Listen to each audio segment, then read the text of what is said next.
బాపట్ల జిల్లా కలెక్టర్ వినోద్ కుమార్ పునరావాస కేంద్రాల్లో ఉన్న ప్రతి బాధితుడు ఆర్థిక సహాయం అందుతున్నట్లే చూసుకోవాలని స్పష్టంగా ఆదేశించారు. తుఫాన్ తర్వాత జిల్లా ఆర్ఎండ్బి పంచాయతీరాజ్ మున్సిపల్ రోడ్లలో రాకపోకలకు ఎలాంటి ఇబ్బందులు కలగకుండా చర్యలు చేపట్టాలని సంబంధిత అధికారులను సూచించారు.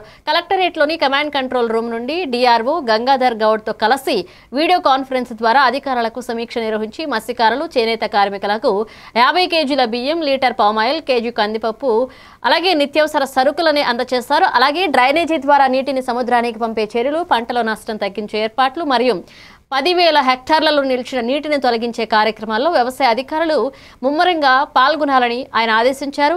తుఫాన్ వల్ల జిల్లాలో జరిగిన నష్టాన్ని అంచనా వేయడానికి మండల, నియోజకవర్గ, రెవెన్యూ డివిజన్ల వారీగా సమగ్ర స్థాయి విశ్లేషణ చేయాలని కలెక్టర్ ఆదేశించారు.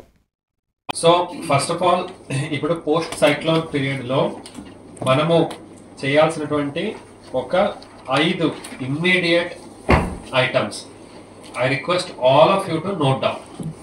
ఒకటి నోట్ డౌన్ చేసుకుని అందరూ రిలీఫ్ సెంటర్ కి వచ్చిన వాళ్ళకి డైరెక్ట్ బెనిఫిట్ ట్రాన్స్ఫర్ 1000, 2000, 3000 రూపీస్ ఇవ్వడం. 2 రిలీఫ్ సెంటర్కి వచ్చిన వాళ్ళు మత్స్యకారులు, చేనేత వారు, వాళ్ళకి మనం ఇస్తున్నటువంటి బియ్యం అంటే ఎసెన్షియల్ కమోడిటీస్, రైస్, షుగర్, రాజ్జీ dal, palm oil, onion and potato.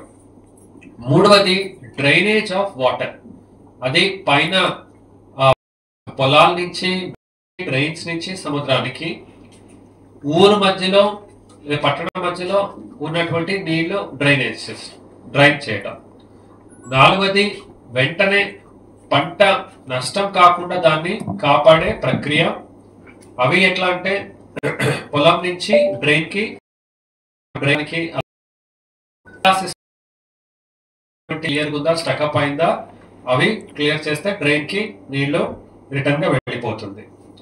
5వది roads, panchayat raj or R and B or municipal roads ఏమున్నా దీన్ని మనము క్లియర్ చేయటం, రాకపోకలు ఇబ్బంది లేకుండా చూసుకోవడం. So these are our highest priority.